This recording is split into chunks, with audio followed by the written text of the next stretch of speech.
Good day. I would like to extend a warm welcome to everyone joining us today from the four corners of the globe. This live webinar has been organized in collaboration with UNESCO to celebrate young people on this important occasion of International Youth Day. My name is Dr. Sylvie Briand. I am the director of the Department of Global Infectious Hazards Preparedness at WHO and the COVID-19 response lead for infodemic management. I'm delighted to be joined today by Dr. Tedros, the Director General of WHO, who I know speaks often and passionately about the critical role of young people in the COVID-19 response. Before I hand over to Dr. Tedros, I would like to welcome our colleagues from UNESCO who are joining us virtually, as well as the youth representatives who have joined us to share their inspirational stories about how they are responding to the pandemic. This first session of the webinar will feature speakers from WHO and UNESCO as we recognize the effort of young people around the world and pledge our support for young people everywhere. The second session will focus on the young people themselves. We are streaming this webinar live on the WHO YouTube channel, and there is a French simultaneous interpretation available if you have joined via Zoom. So before we truly begin, I would like to directly welcome all the young people watching. This is your day. We see you, we recognize the challenges you are facing, we admire your courage and resilience, and we offer our support. Thank you for being here today. We'll start by playing a video prepared by some of you. I hope you enjoy watching it.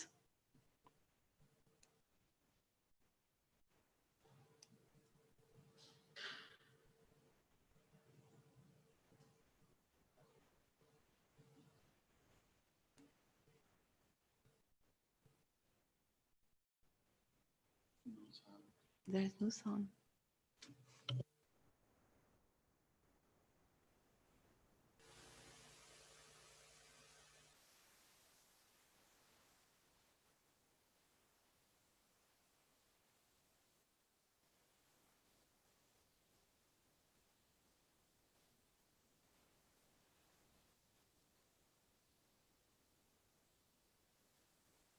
On n'a pas le son.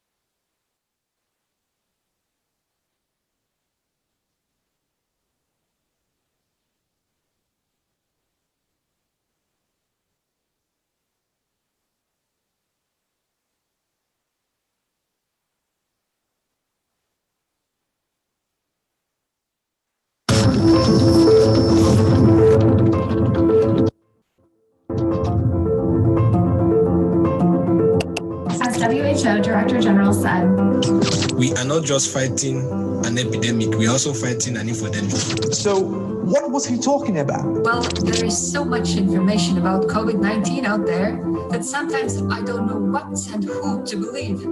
This virus has been spreading fast. But it seems like information about it spreads even faster. We've all seen so many negative social media posts about COVID-19. More people were blamed because of their color or their profession. Such misinformation, disinformation, and discrimination can influence people's decisions about their health in a way that may be harmful and could contribute to the spread of COVID-19. Around the world, young people are contributing to the COVID-19 response. We work on the front lines, like healthcare and essential workers. We are innovators. We push for action and change. We are shaping the future, and so can you. More than ever, we are a generation that values solidarity, and collaboration. Join us as we tackle disinformation, misinformation, and discrimination. Here are 5 actions we can all do to stop the infodemic. Critically examine the information that you receive. Look for facts and evidence supporting the claims being made. Choose carefully. Only share, like, or forward reliable content from trusted sources. Be cautious. Do not share, forward, or like false information you know is not true. Be a good example. Support your community by identifying inaccurate information. Don't spend too much time online. Keep physical activity and take care of your mental health.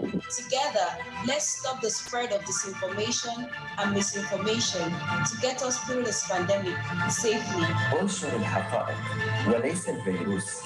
Espalhe fatos, não o vírus. Spread facts, not the virus.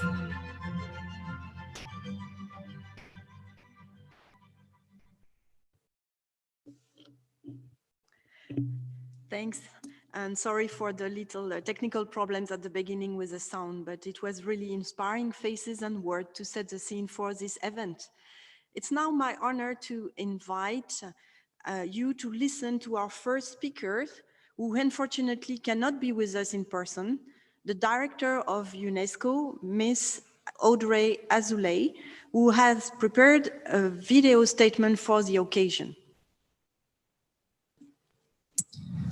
The COVID-19 pandemic is a stark reminder that access to reliable, high-quality information is vital and something that we need to defend today more than ever.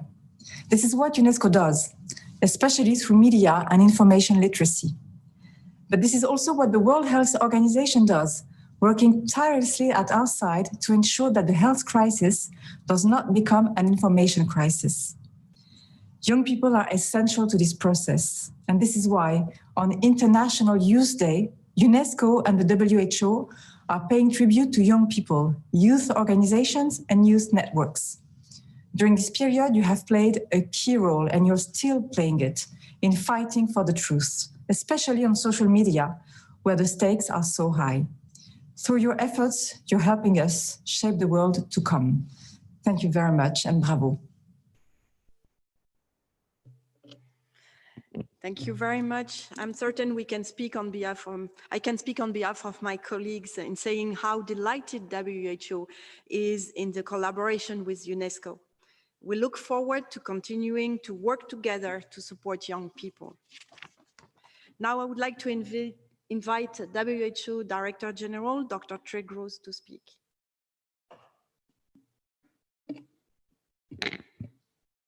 Thank you, Sylvie. Esteemed colleagues and friends, the theme of International Youth Day this year is Youth Engagement for Global Action. Today, I would like to join Ms. Audrey Azoulay, UNESCO's Director General, as we recognize young people, youth organizations, and youth networks around the world for their collective action during COVID-19. Thank you for your continued support and your energy, creativity, and motivation to get us all through this pandemic safely. You have a big role to play here. This pandemic is having a major impact on the future of young adults, not just from the virus itself, but because of its impacts on the economy, employment, education, and the overall health system. Despite the challenging circumstances, my colleagues in WHO and I are inspired by your resilience and by your commitment to contribute to the COVID-19 response in your local communities and beyond. We want young people to be informed and make choices about their health to prepare for long and healthy lives. It's critical that we engage with young people now to start the journey to understanding their own health.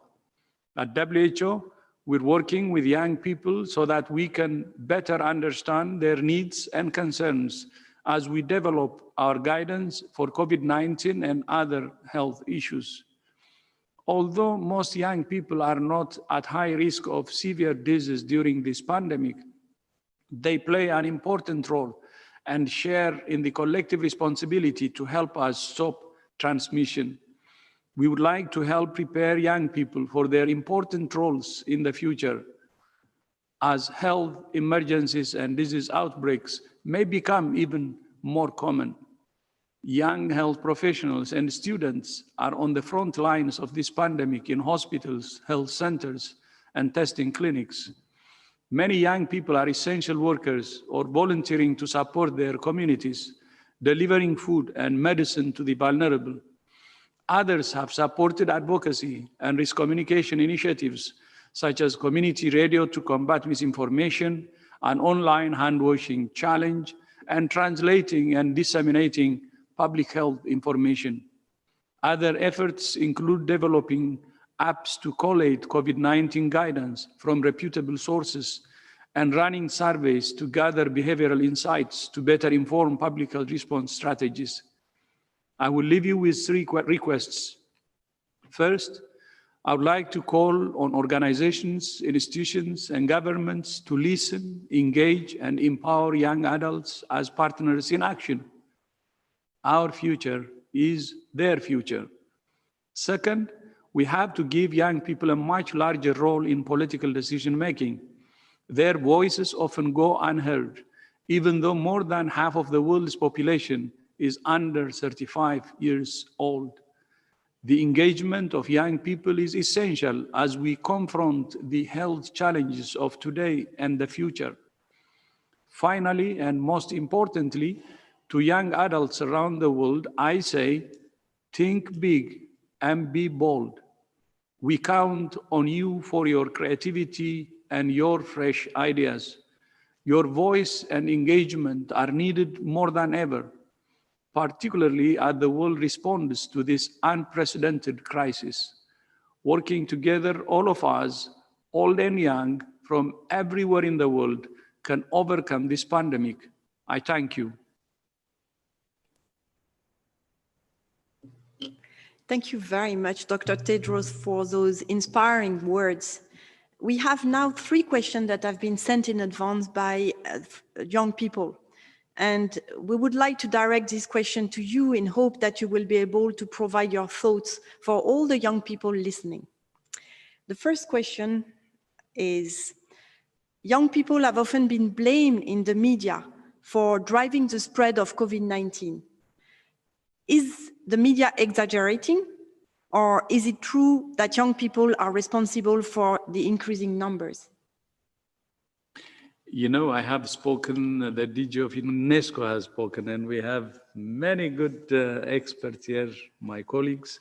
So why not they get the chance first, and then if there is anything I need to say, I will say after them.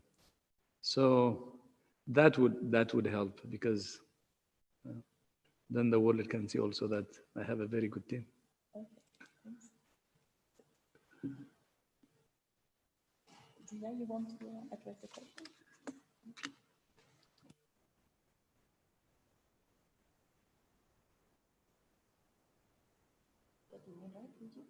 No, you can give her her own.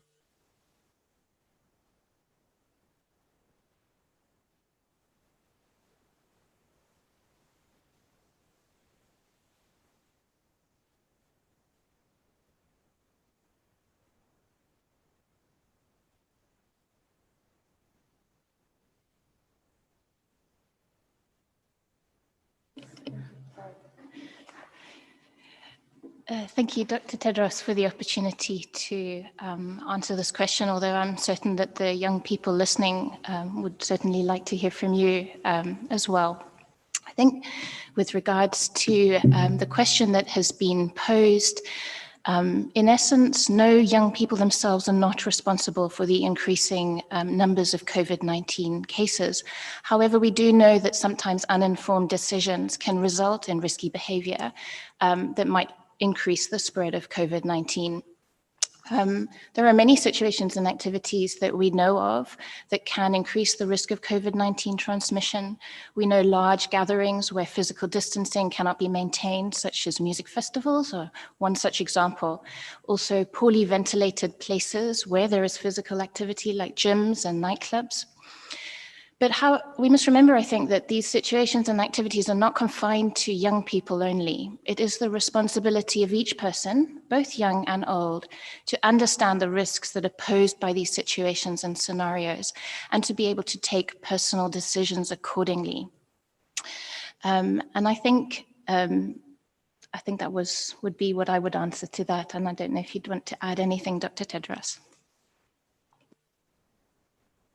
Thank you very much, Sarah. And Dr. Tedros, do you want to add anything on this question, or can we can move to the second question? So, and I agree, it's very important to empower young people to make informed decisions and to dispel some of the unnecessary blame. So the second question was more looking at the future. And Dr. Tedros, do you have any idea of and what is your vision for young people as the world enters a new normal? What are the roles and responsibility of each of us regarding this new normal? Yeah. Okay, I would have loved again for my colleagues to continue to participate, but I would be happy to take this one, and then I hope they will be involved on the other issues. Because when just one person only speaks, it could be boring. That's why I wanted to. So on the vision, I mean, this pandemic is very unprecedented. And, you know, for the future, we need to think big. My vision for the youth is for our world. I think we have to build it back, greener, healthier, safer, and fairer, equitable one. And we have seen the root cause of the problems, as you know. It's you know, the COVID has been actually now helping many countries to see what the root cause of their problems are, the inequity in their society. So I think the four issues I raised, I know will be something that many of you would also go for as a vision for our planet to address the root cause of our problems. And then on your role of the young people, you have really a critical role to play in this pandemic as we adapt to living in a changing world. And more than ever before, young people have access to information and digital tools, the ability to create networks and to influence others. But vast inequities exist, and in many parts of the world, we're living in a culture of blame and individualism. And the good can be in this good. This could be in the form of the roles that you can play. Advocacy for the inclusion of young people in both decision-making and in the implementation of efforts to recover from COVID-19 and to build resilience for future events, and standing up against the culture of blame, stigma, and discrimination, and thereby setting an example for all people everywhere. And last but not least, I want to see young people using their voices to promote equity, collaboration, and solidarity. And as I said earlier, I will end with those. I know what you want, and our vision, the vision for our world is to have a greener, healthier, safer, and fairer, equitable world. And you have a big, big part to play to make this happen by doing what I said, but even you can do more, and we count on you. Thank you very much, Dr. Tedros, for sharing this inspiring vision for a better world, greener, safer, fairer, and healthier.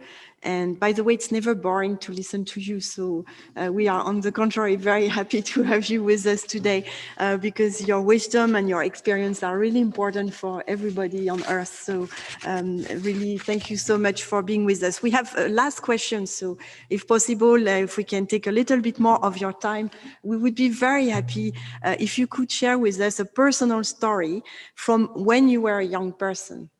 And what was there a significant moment or experience that directed you to the path that eventually led you to become a DG?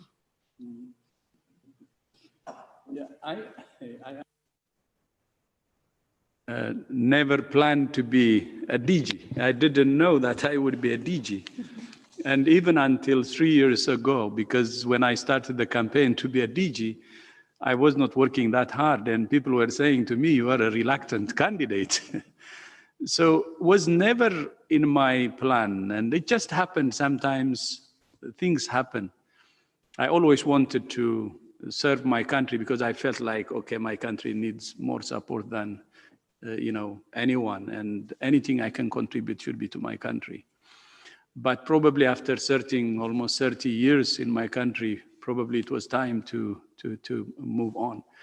So the first thing I would like to say is, this was never my plan or what I dreamed for. But I am sure about one thing. From early years, I work very hard on the present. For me, what matters is what I can do now to make a contribution, how little it could be, but to make that contribution to the best I can. And I know when we do our best today, it can take us to places which could be okay or something more than we expected or whatever. By saying this, I'm not saying we don't need to have a plan. We can have a plan. But more than the plan, what we do today is really important. And then if I share with you some of my stories, I come actually from a poor family, and my brother died when I was 7, younger brother, which I now gather that it could be because of measles. I think I didn't accept that situation then, the death of my brother. Even now, I don't accept it. Because it's unacceptable, especially now with the world really having more technology. We always say no one should die because they're poor. Probably that, I think, influenced me in a big way. But I had also some acquaintance with WHO when I was young, almost around that age when during the measles eradication, and when I saw a WHO logo, I mean smallpox eradication logo, and that's another probably that I remember of WHO from early age. And then 2 countries influenced me after I started working. The first one is Denmark, when I visited and saw universal health coverage in action. And I said, UHC is possible. That health for all is possible. And not only that, immediately after that, I had a chance also to visit United Kingdom, and I saw how the NHS operates. And of course, again, I studied also the Swedish model. And I think that strengthened my belief that universal health coverage, health for all, is possible, that it's an investment. And now even with COVID-19, we can see the centrality of health and why universal health coverage and health for all is very important.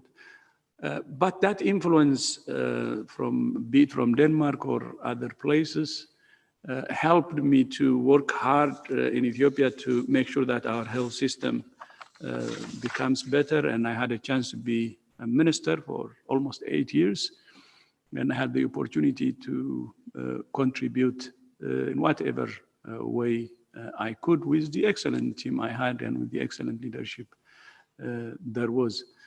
So briefly, that's my life story. Of course, now as DG of WHO, which I said I have never thought of. But one thing you can be sure is whether you're from a poor family or rich family, you can be somewhere. What's important is to really work hard and really have a belief to serve humanity in the best way you can. I think anything, I believe, is possible, whatever your background. And I know during this COVID situation, many young ones have many mental health problems because of the challenges we see.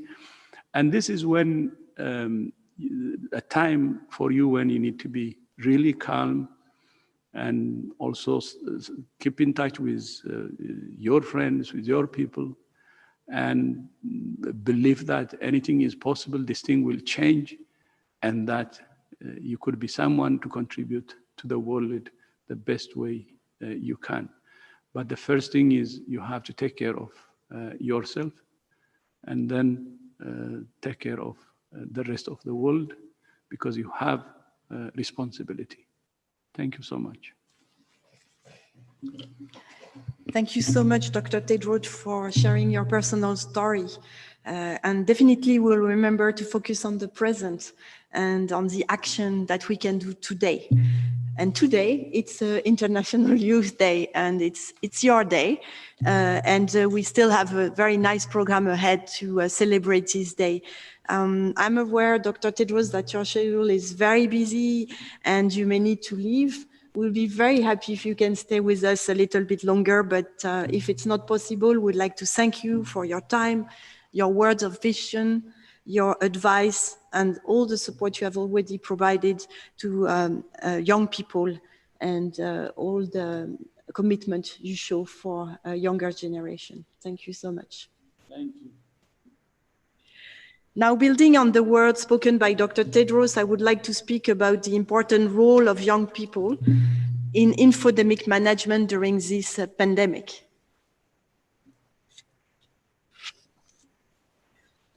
Epidemics are disruptive, and epidemics are accompanied by infodemic. Infodemic fuel disruption and disease.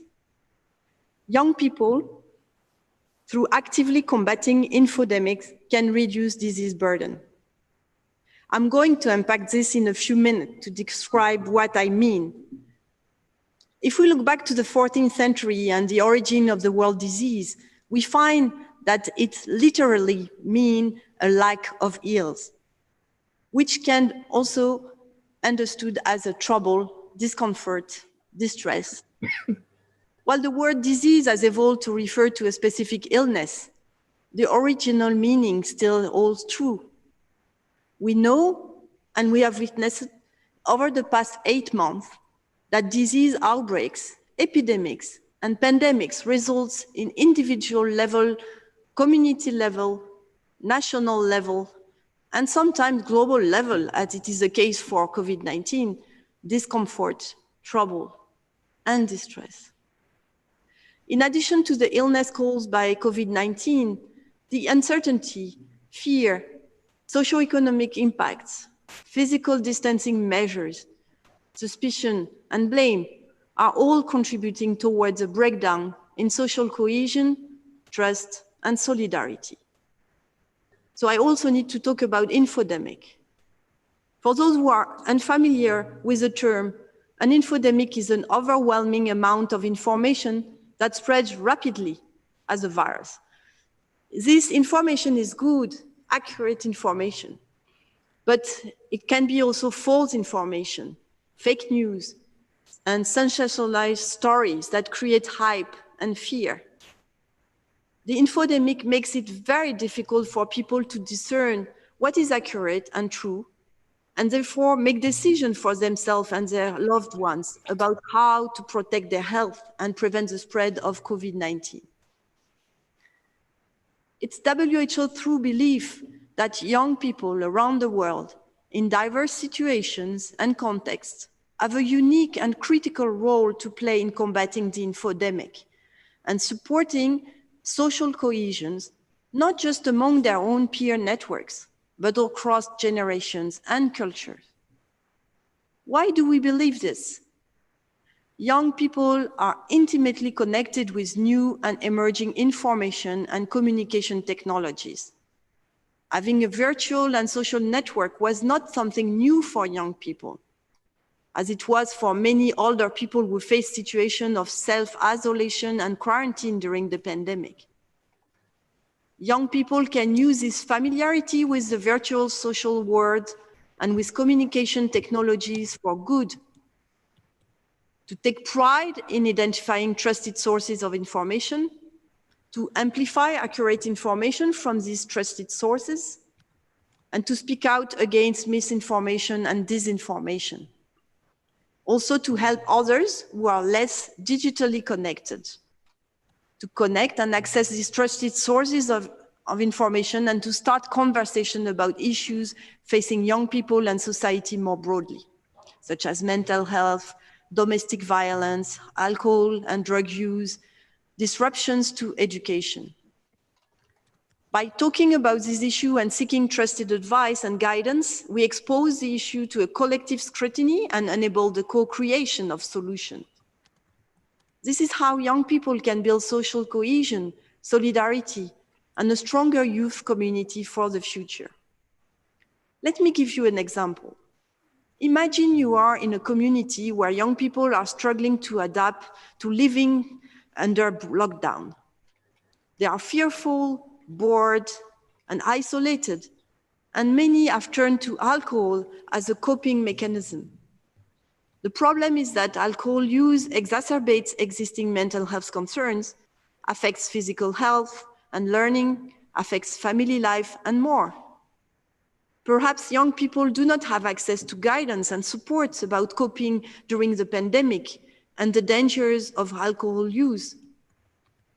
Maybe no one talks about it in a way that is constructive and non-blaming for young people.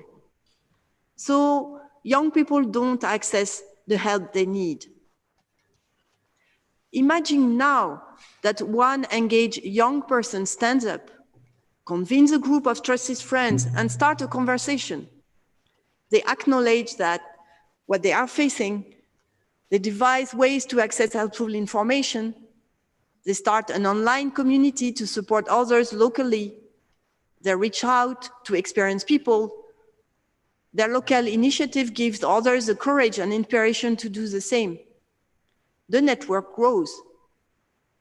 Accurate, helpful information and a community around this information is created.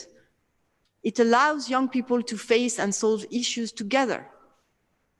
One person can drive social change. The opportunity is huge, but it can be daunting. I have some advice for you. Think big. Start small, but begin immediately. You may surprise yourself and others. We really count on you. Thank you. I would like now to hand over to Guy Berger, who is the Director for Strategies and Policies in the field of communication and information at UNESCO, who will speak about empowering youth with media and information literacy competencies to resist infodemic of dis and misinformation. Welcome, Guy, and thank you for joining us virtually. Thank you very much, Dr. Brandt, Dr. Tedros, and all the people on this. So happy Youth Day to you. Now, within the proliferation of content that WHO has called the infodemic, UNESCO has used the word disinfodemic to refer to that part of the whole, which is the toxic combination of fast mutating falsehoods, which can be life-threatening. For us at UNESCO, this disinfodemic, within the wider infodemic, the disinfodemic risks drowning out the information strand, the reliable information within the information overload. Disinformation, of course, is not just around COVID-19. It's also about other health issues, and it's about climate change, and it's about elections, and very much more. The problem is that all of these falsehoods can mislead us and even manipulate us. In contrast, each of us, I'm sure, would like to be captain of our own information consumption and to be a skilled producer of truthful information and of opinions that are based on facts and logic.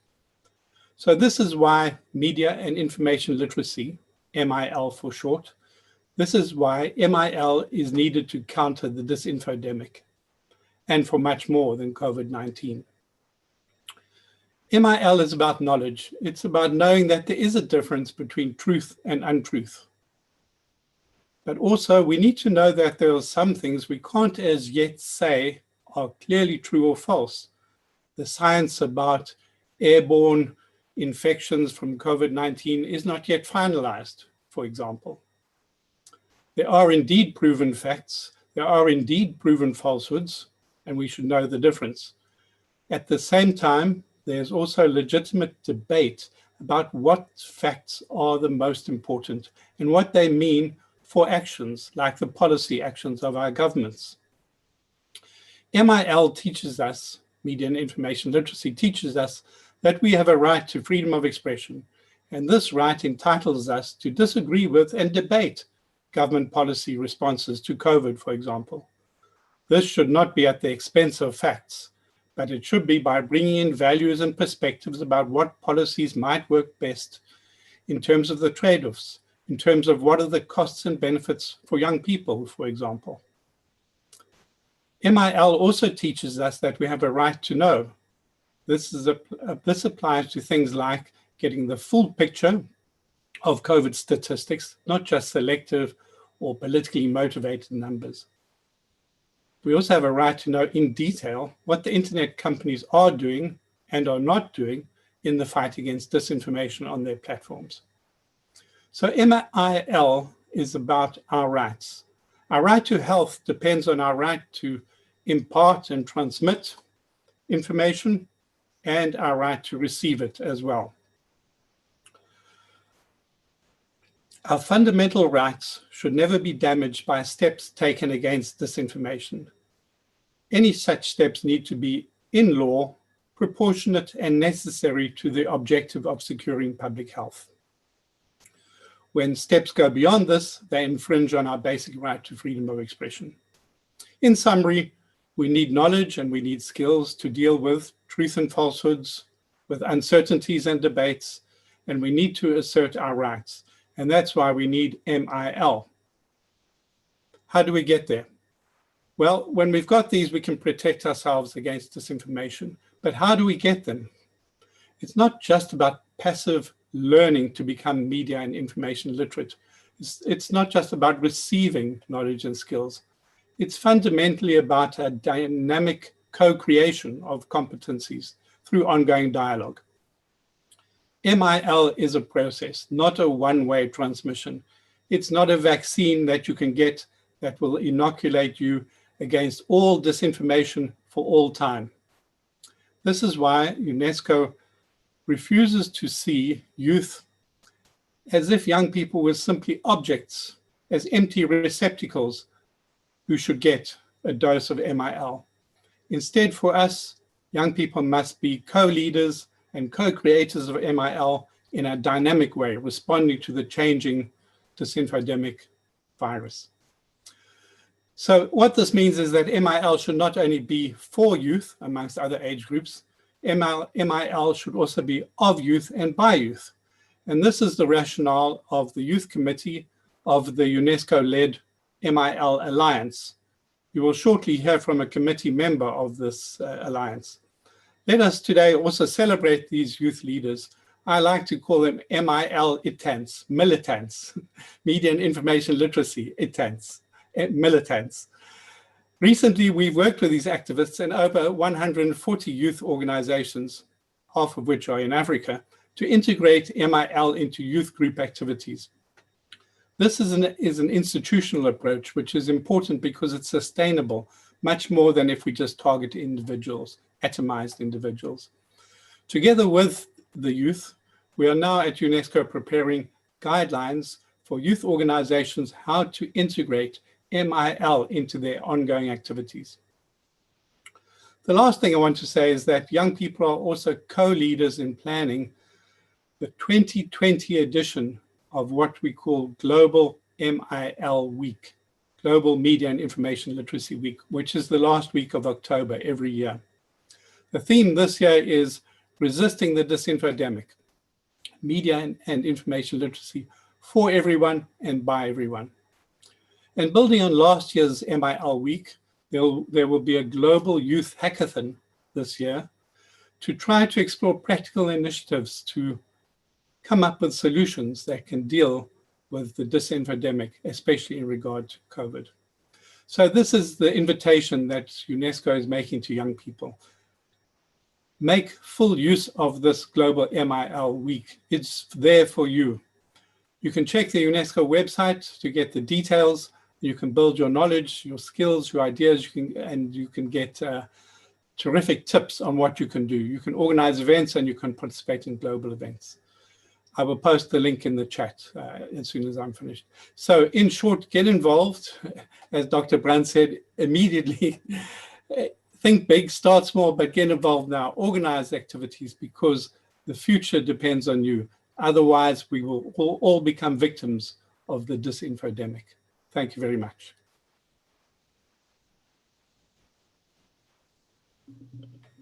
Thank you very much, Guy Berger, for these words. We will move to our final speaker for this session, Mrs.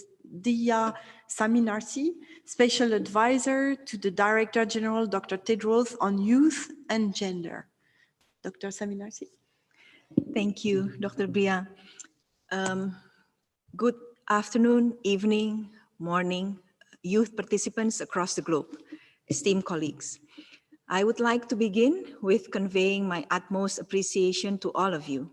Thank you for your continued support and your energy, creativity, and motivation during these very trying times. The world has more young people now than ever before. By 2020, it is projected that there will be over 3.5 billion people under the age of 30.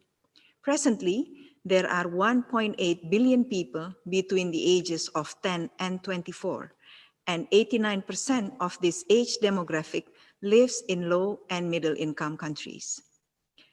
Youth has a big role to play. We have been discussing the issue for some time now, and it is very encouraging to see that youth voices now emerge stronger and continue to be stronger day by day. Despite global knowledge, preparedness, experience, and resolutions on health emergency, pandemic has put the world at a significantly higher level of difficulties. In the ultimate challenging circumstances, WHO continues to lead in meaningful youth engagement at global, regional, and country levels. Through various dialogues with young people in regional youth and health town halls, we have obtained an understanding of how youth would like to be equal partners and providers of health services, as well as change makers in health. Now, with the current challenges of pandemic, we would like to hear and learn from you in how young people can remain being leaders in societies. We believe young people play a very critical and strategic role in turning the tide. You have the strength of youth, innovation, solidarity, resilience, and creativity, which are what the world needs to come out safely from the pandemic. I know for a fact that various youth-led initiatives are going on in many parts of the world as we speak, underlining COVID-19 response and ensuring essential services at primary healthcare level. The spectrum of youth involvement extends between communities to global level and therefore needs to be not only commended, but also be taken up and well documented as youth actions against COVID-19. I would like to end my intervention by inviting all of young people to, 1, take stock in what and how youth have come together as members of societies, leaders, and experts in your respective fields to tackle the pandemic. 2nd, whenever possible, Be actively engaged in lending your expertise in those initiatives. Or even better, lead and innovate your own innovation. At this trying time, no contribution is too small, and every fresh ideas matters. Third, share the information, best practices, learning experience amongst yourself and other youth networks to expedite systemic change that can turn things around. Finally, to young people everywhere, allow me to echo the Director General and colleagues here in WHO in reaffirming our solid commitment to your efforts. Together, let us collaborate meaningfully, build back our world to be a better place for our lives today and for generations to come. I thank you.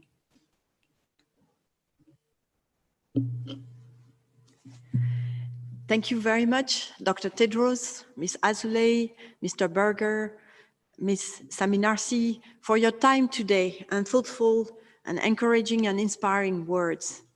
It's very important to engage young people in global discussion. And for organizations like WHO, UNESCO, and others, institutions and governments, it's also very important to listen and to engage and empower young people as partners in action. As Dr. Tedros said, our future is their future. I would like to move to the second part of this event, and I hand over to my colleague Sarah Hess, who will moderate the next session. Thanks, Sarah. Thank you very much, Sylvie, and hello and welcome to everybody again. I'd like to thank the senior leadership from both WHO and UNESCO for the encouraging and sincere words. It is true that the commitment, the resilience, and the creativity of young people are key reasons why their involvement in the COVID-19 pandemic response is critical. It is also true that as international organizations, we have a responsibility to support young people, to provide a platform for their voices to be heard, and to enable and to promote their action. In this second section of the event, I have the significant privilege of introducing some exceptional young people who have come to share with us today stories about how their lives and communities have been impacted by the pandemic and how they have been motivated and inspired to start projects and initiatives. So I would like to say thank you to these young people for being here today, and I would like to move to our first youth representative. This is Dr. Kayleen Matta, who is the Youth Hub representative from the Global Health Worker Network. And Kayleen is in the United States of America, so thank you for joining us so early today. Over to you, Kayleen. Thank you very much, Sarah, and hello, everybody. It's an absolute pleasure to be here with you today. Just by a quick way of introduction, I'm actually a Lebanese physician who moved here to the United States a few years ago for training. As Sarah very kindly mentioned, I'm here on behalf of the Youth Hub, which is a structure of 800 individual members, but also 35 organizations representing millions of medical students, junior doctors, pharmacists, dentists, nurses, etc. That is based on at WHO. It was founded 3 years ago by somebody named Jim Campbell, who very firmly believed back then, when nobody else would listen, that youth have a significant contribution to bring to global health. So here today, I'm here to tell you their story, not only mine. Very briefly, youth are often portrayed as a recipient of health, recipient of interventions, and are asked to advocate for change. But today, I'm very happy to be surrounded by those change agents in the community. But I would like to tell you the story of youth at the front line of COVID-19. Because I'm very good at following directions, I was told to speak about my own personal story. So I will touch on that very, very briefly. So when the first reports of COVID-19 started coming out from China, then later on Italy, Spain, etc., everybody knew that it was a matter of time before it reaches everyone. I was at the side of the world where we were fortunate to have a little bit more time to prepare. Having said that, I would tell you that nothing really prepares you to that one day when you are told that everybody who's not a clinical staff should go home. Every young doctor, nurse, etc., are going to be expected to be performing clinical work for weeks, days, months, an unknown number of weeks. Literally, that was what my boss at work said. And at the same time, personal protective equipment is in shortage. So we are gonna have to save that for whenever we need it, which was back then and there. So at that time, a lot of thoughts raced in my mind. First of all, this is a significant weight on my shoulder. I am an infectious disease physician, so that you can imagine that this is exactly what every infectious disease physician is trained to one day perform. But still, there was a lot of fear, fear of the unknown. I also had no idea when I will be able to next see my family, who is not in the United States, or if I will ever get to see my family again. There is so much we didn't know about the virus, and part of my task was not only to care for patients, but also to talk to other colleagues about how to protect themselves from the virus. So this is what happened in my mind, yet every single day I went to work. I worked very hard, coming back exhausted, but it didn't matter. And we got through one of the major parts of this pandemic for us, but as you can tell, this is getting worse again.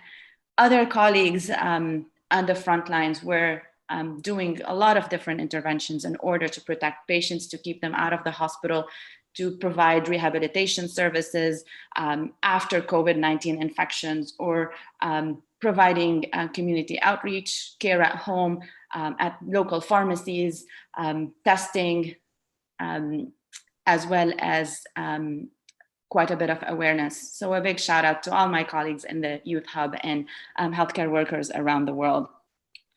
So maybe I'll ask for my next slide, please.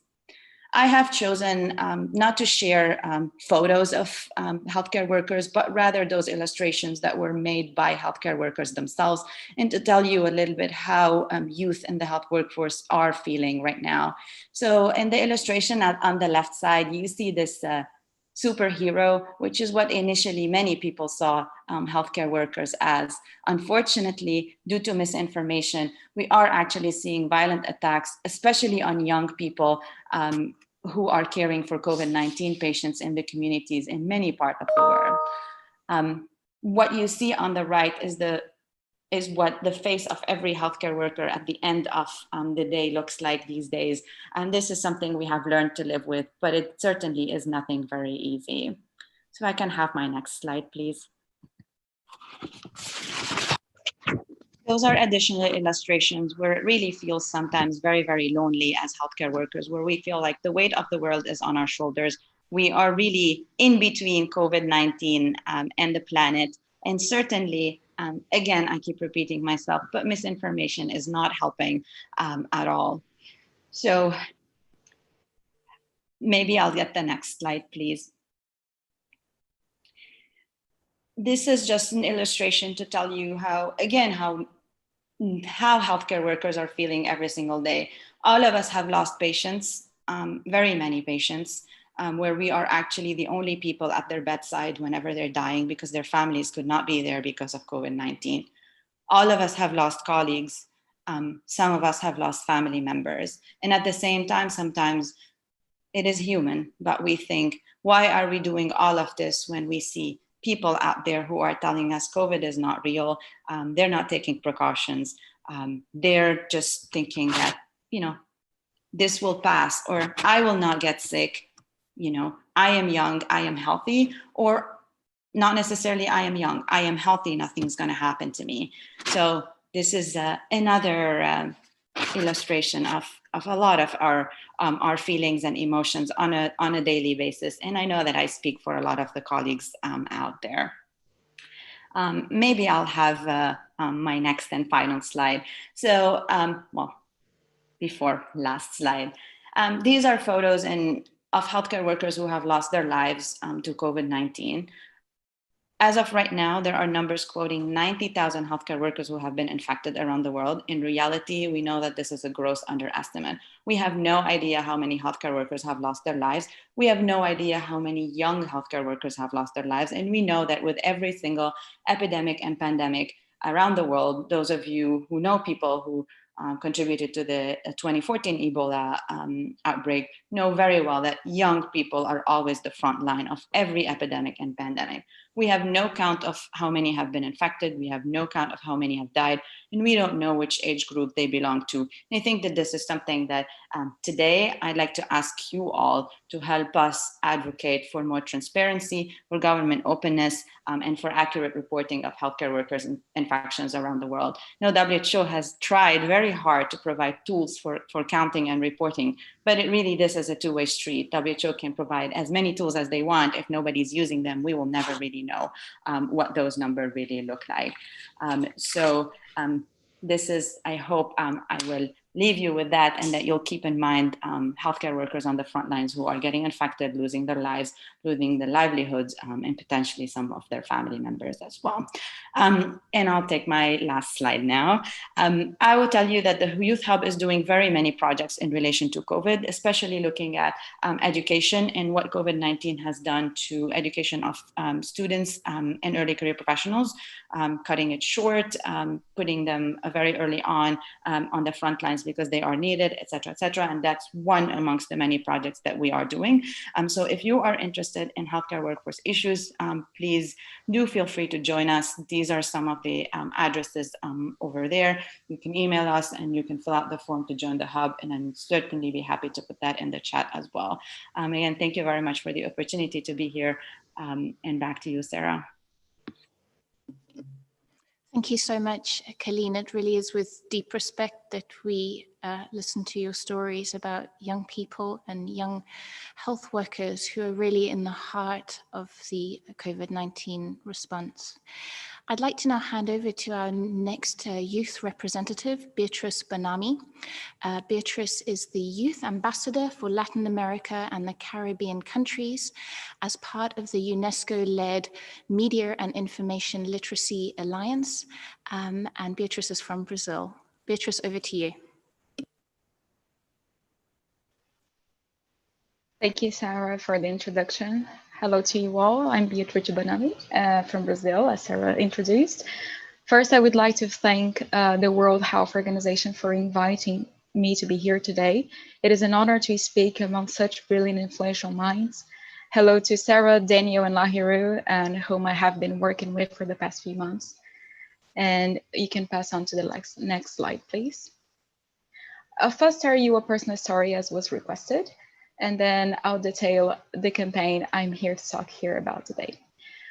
The first time I caught dengue fever, I was traveling through the Brazilian countryside. I didn't see the mosquito bite me, but I soon felt its effect: high fever, painful headaches, intensive nosebleed, intestinal discomfort.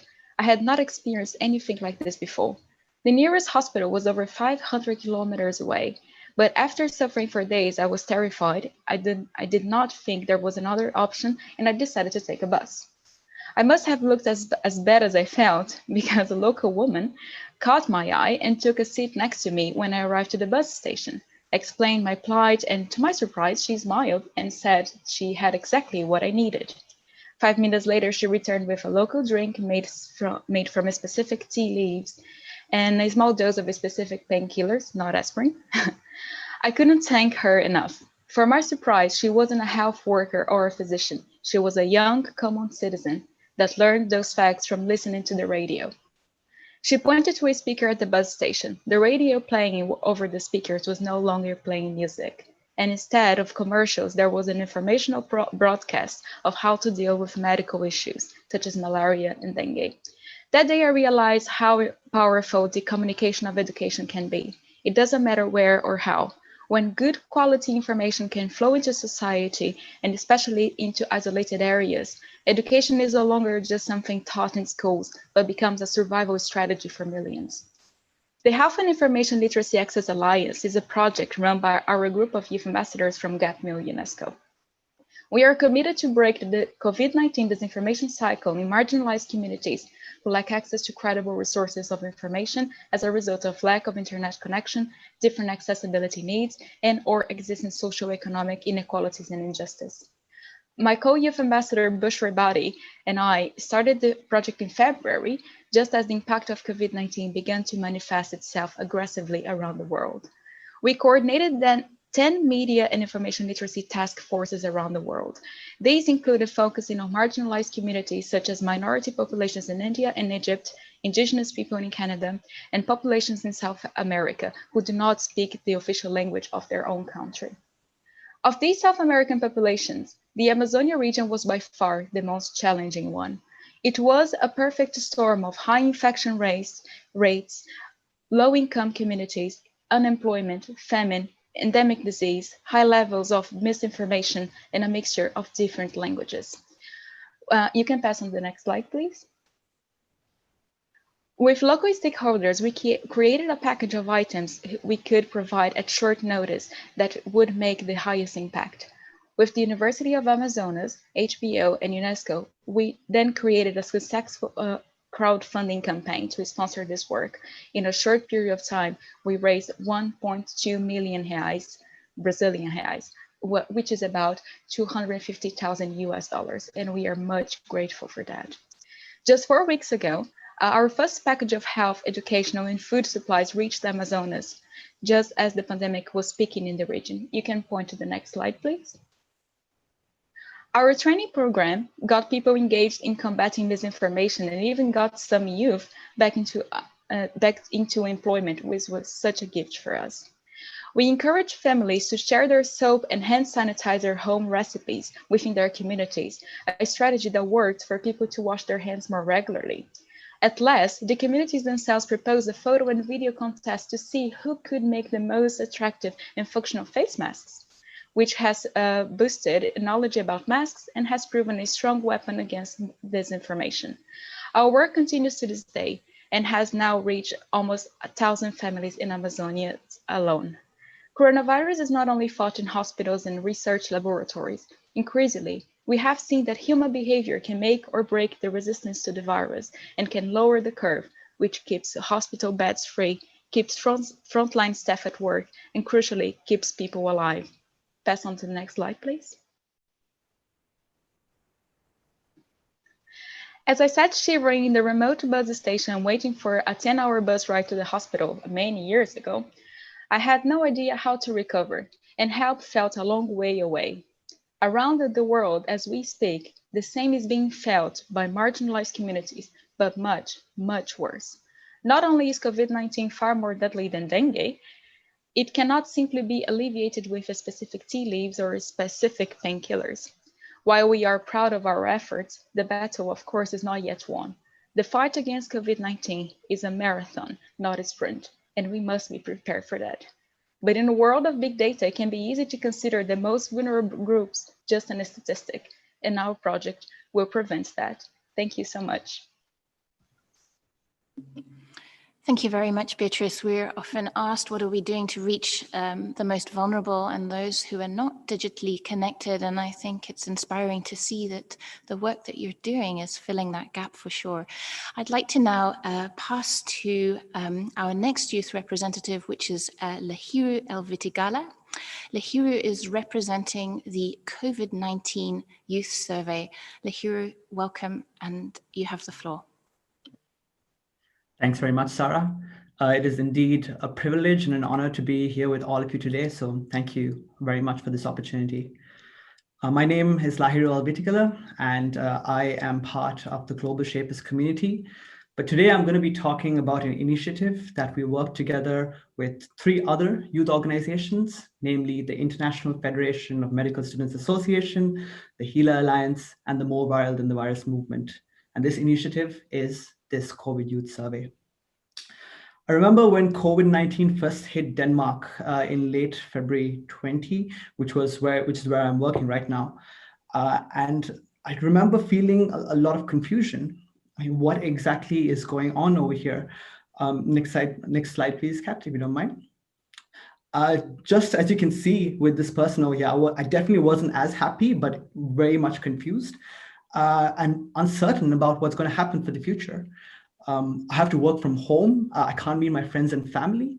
What's going to happen? And the more and more I talked about this with my friends and family, the more I realized that this is something that a lot of people are facing together. Everyone is facing these different emotions. And whilst all of us have gone through this pandemic together, our experiences differ greatly, so much amongst each other. Which led to the main question: how exactly are youth dealing with this pandemic? How are they dealing with COVID-19 information? What are their current concerns about this?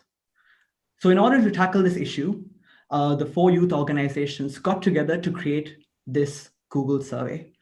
A survey designed to find out what are youth's attitudes and perceptions towards COVID-19 information and the pandemic in general.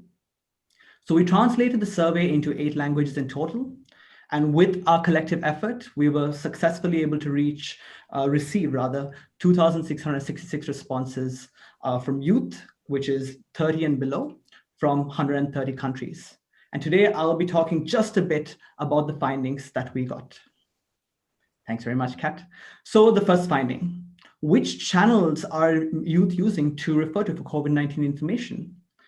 Well, they're using WHO, so the website, social media, WHO social media rather, newspapers and electrical journals, and television news, as opposed to listening to information from celebrities and influencers and family and friends. So showing that they are looking to reputed sources of information. And the next one, please, as well. But all this information, as you can imagine, is having quite a bearing on all of us. Maybe some of you have heard of the term COVID fatigue.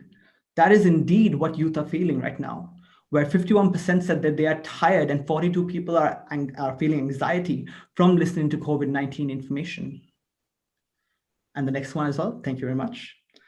And which leads to our final, one of the findings that we have, which is what are the current concerns that youth are feeling about COVID-19? And 60% said they are fearing about disruption of everyday life. 55% for mental health being a key finding from our survey, where below 30, they have found that mental health has really affected them compared to age groups above 30. And loss of job and financial security being another main concern. If you want to find out more about our results, please go to our website, covidyouthsurvey.com, where you can find out more information about this. And the last one, please, as well. So what are our next steps with regards to this? Well, we are hoping to create a report, which we will share with WHO, with UNESCO, and also with international health authorities about our findings. But we have a lot more to do ourselves as youth organizations. As mentioned earlier, COVID-19 affects everyone. Of course, youth is a huge portion of that which has been affected, but all of us have been affected. And we keep on talking about seeing change or seeing the change that we would like to see. But really, if we want to see it, we need to create it ourselves. We need to step up and we need to make the change that we want to see. So to our first point, which Saad from IFMSA, Beatrice, who spoke earlier, and also Ian from Mobile and the Virus, what we would like to tell you is first, look after one another. Mental health is a serious issue that we have found out in our survey. And reach out to your family, not only your family, but also your friends. Ask them how they're doing. It could really make a difference in their day. And second, but most importantly, get involved. We need more people on the ground. We need to fight this together. And the 4 of us, all of the 4 organizations, and on behalf of all youth organizations who have been working on COVID-19 initiatives, we look forward to collaborating with you in the near future to eradicate COVID-19. Thank you very much, and over to you, Sarah.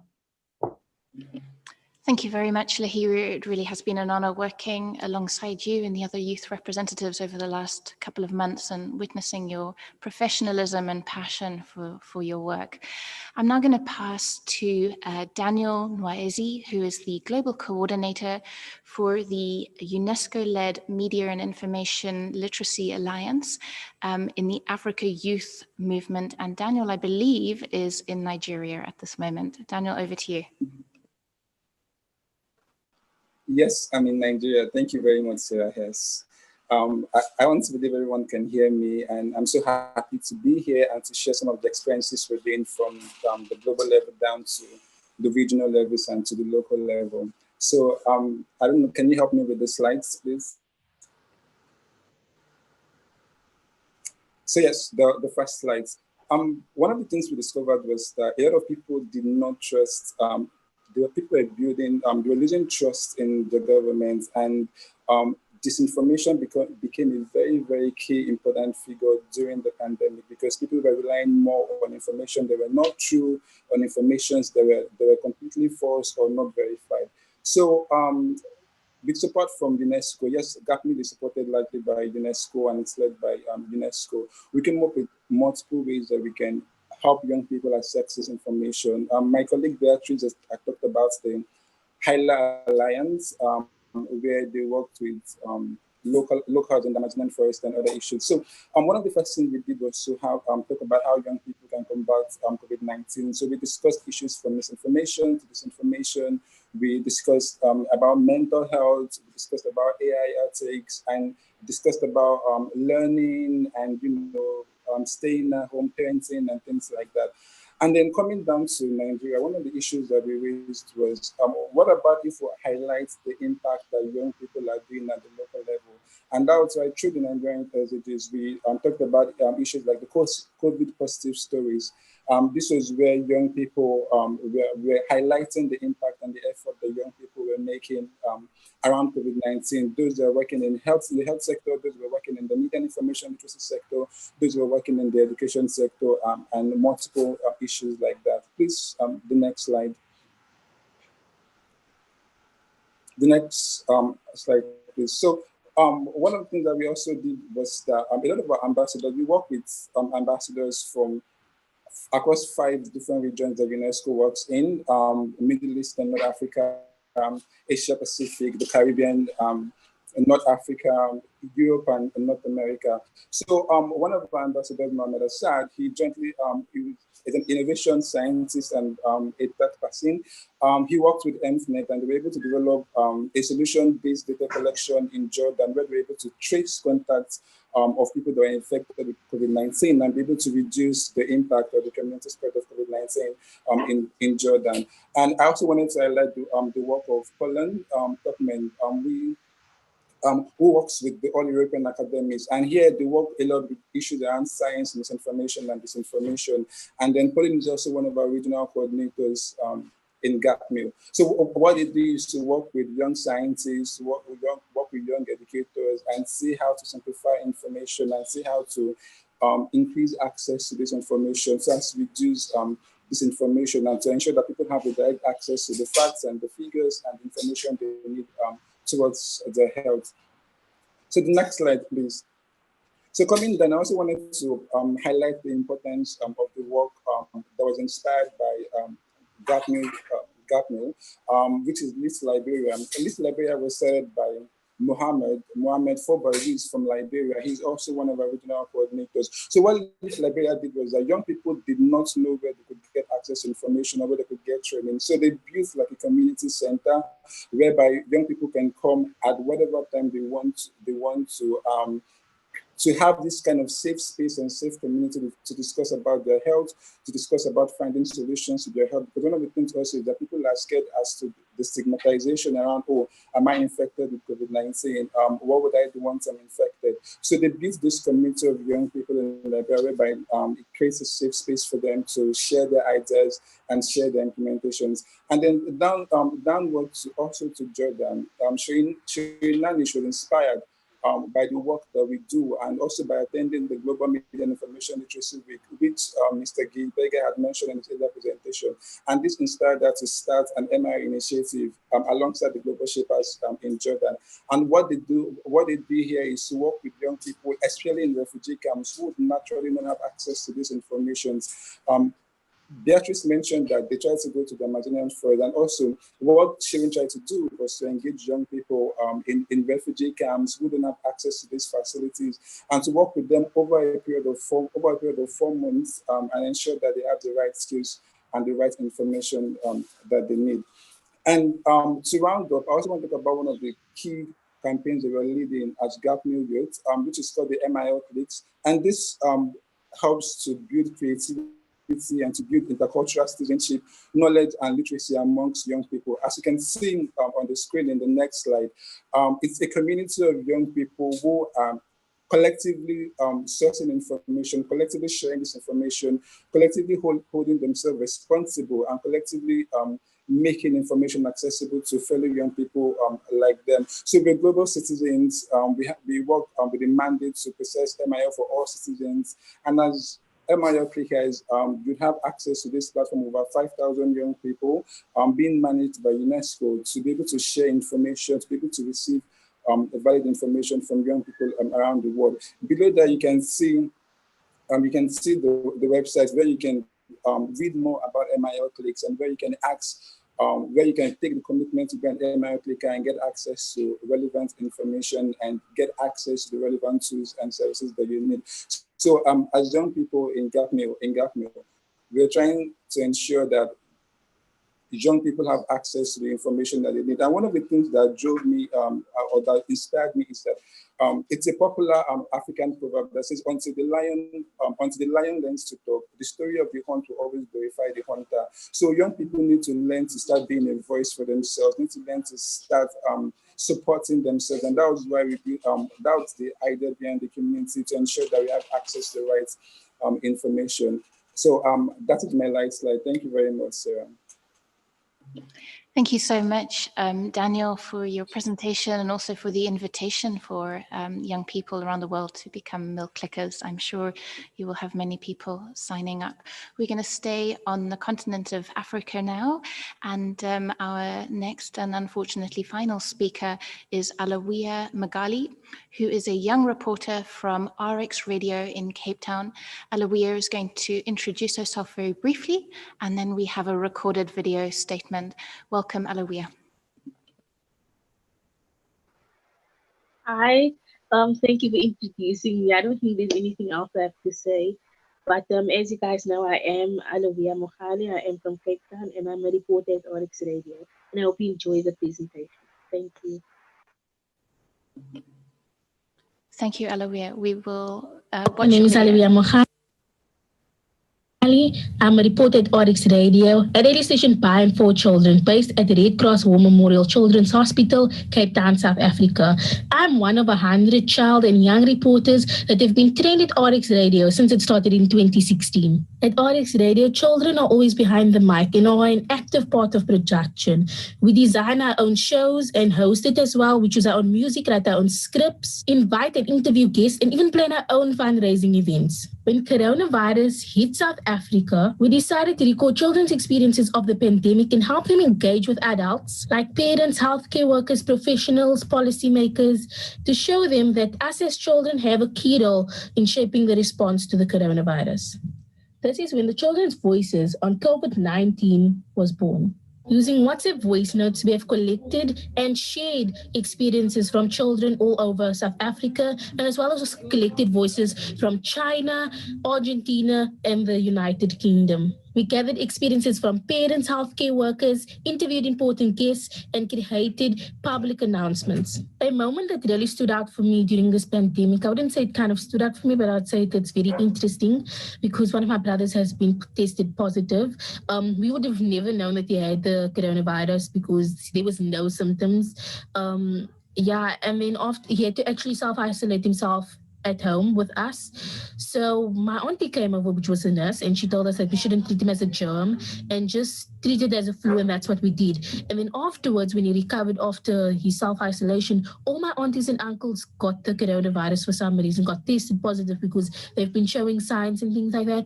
And I found it very interesting. As well as because now we know that you don't know also if you have the coronavirus or not, because my brother didn't show any symptoms. So I think that was very, very interesting because, you can have it and not also show any symptoms. We'd also like to share experiences from other two young reporters at RX Radio, Kakamba Cuba and Usama Khan. Take a listen. Hi, my name is Kakamba Cuba. I am 20 years old. My personal experience of COVID-19 has not been so great because I was forced to face the situation at home. I had to go home, and I was scared to go home because of the situation at home. I stay in a shack house with 8 siblings and my aunt and a husband. We use public toilets, and I was scared of contracting the virus since I have a chronic condition and I already depend on a ventilator machine. So I thought if I get the virus, it would be the end of me. Hi, I'm Osama Khan. I'm 12 years old and I'm a Arctic radio reporter. At the beginning of lockdown, it was interesting to see how everything changed. On level 4 restrictions, I could see my dad again. Now on level 3, I can travel with him to different townships to distribute food parcels, and I also have the opportunity to interview people of their experience during this pandemic. These are only 2 experiences of children. If you want to find out more, then you can visit this website at www.orexradio.co.za/coronavirus. The response that we've got from this project has been incredible from other children, parents, and healthcare workers. We believe that it has given them a different perspective on the virus, and it also given them an importance on listening to other children's voices. Thank you for listening to me, and I hope that this helped you to understand more about us and understand the fact that it's actually extremely important to listen to other children's voices during this time. Thank you so much. Thank you so much, Alawia, for sharing with us the incredibly important work that you're doing, chronicling the voices of children during the pandemic. Unfortunately, we've come to the end of the event. I hope that everybody returns to their day as inspired as I am. I think we have learned that there are significant challenges facing us all at this time, and that is something that we are sharing. And I hope that we can also share the hope and the passion that we have seen among young people today. We can achieve extraordinary things if we work together for good. Ensuring that as we sit here in our privileged positions, we do everything that we can to bring those who are less privileged than us alongside us. On this day, the theme of International Youth Day, Youth Engagement for Global Action, this is more pertinent now than ever before. And so I urge us all to ensure that young people have a voice and are engaged, as our Director General said, in the response and as we confront health problems now and in the future going forward. Nothing remains, therefore, but for me to say a very big thank you to all the speakers that we have had with us on the call today. Your energy and your enthusiasm is infectious, and I would like to issue a sincere congratulations for the work that you are doing. I would also like to say a thank you to our colleagues and friends at UNESCO with whom we have co-organized this event. We look forward to continuing to work with you. And so that draws us to a close, and I wish you all a good day. Thank you very much.